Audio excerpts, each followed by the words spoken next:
You spend money on chews that vanish fast. I picked up a Himalayan yak cheese chew and it changed my routine. Here are the top 5 things to know before you buy. And number 1 got me. Number 5 thing you should know before buying this chew. This chew does not disappear once your dog gnaws it down to a nub. Himalayan Pet Supplies tells you that you can microwave that leftover piece into a puff treat. I tossed Duke's last chunk in for about a minute and watched it swell up like a cheese cracker. Let it cool for 10 minutes before you hand it back since it runs hot. A few reviewers said they save every nub for this trick instead of top. It is a small detail, but it's meant zero waste on a treat that already costs more than rawhide roll. Number 4 explains why this dairy chew will not upset your dog's stomach. Number 4 thing you should know before buying this Himalayan yak chew. This chew starts with a real yak and cow milk, not some synthetic filler pressed into a stick. Company boils the milk, skins the fat, and then adds some lime juice and salt to curdle it into cheese. That process pulls out the lactose, which is why the label reads lactose free, even though this started as dairy. My dog Coco has sensitive stomach and rawhide has burned us before. This never happens with this one. One reviewer said the same thing, that their dog finally had a chew that did not wreck their gut. This is gluten-free and grain-free too. Number 3 covers the sizing detail you need to get right before you buy.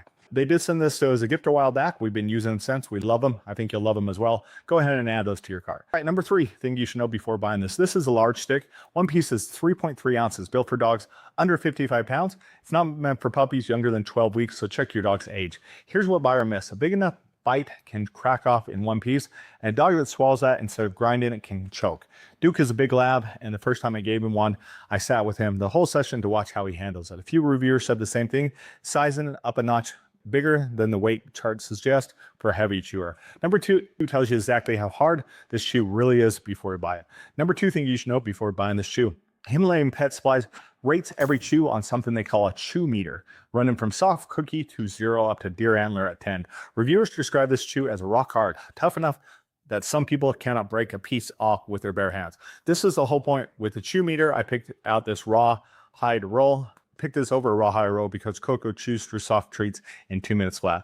Match the chew to your dog's actual habit, not just their weight. Number 1 is the reason I keep buying this brand, so stick around for a bonus tip because it answers the question you'll have the second the chew is gone. Okay, number 1 thing you should know before buying this, a cheese chew. This one actually got me buried in the fine print on Himalayan's Pet Supplies own side. For every pound of this chew is sold, the company donates 1 textbook to a library in Nepal. They've built 135 libraries so far with the foundation. The company buys milk directly from a network more than 900 Nepalian families instead of routing it through a middleman. Family selling straight to this company earns more in 1 year than 5 years selling alone.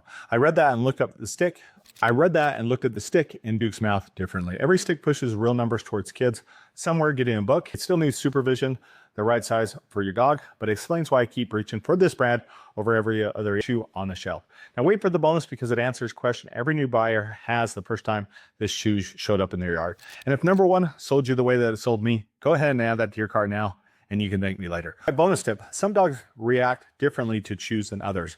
A few reviewers mentioned loose stool or some serious stinky gas the first time their dog worked through one of these, especially dogs with sensitive stomachs. The first time I gave one to Coco, I let her have it for 20 minutes and took her away and watched how she did overnight. She was fine, and now she gets a full session. Start slow, watch how your dog reacts, and you will know within a day whether this becomes a regular thing on your house. As always, remember 2 things here. Number 1, Dale's Fade, so go add that to your cart now. Number 2, the product bro is always here for you.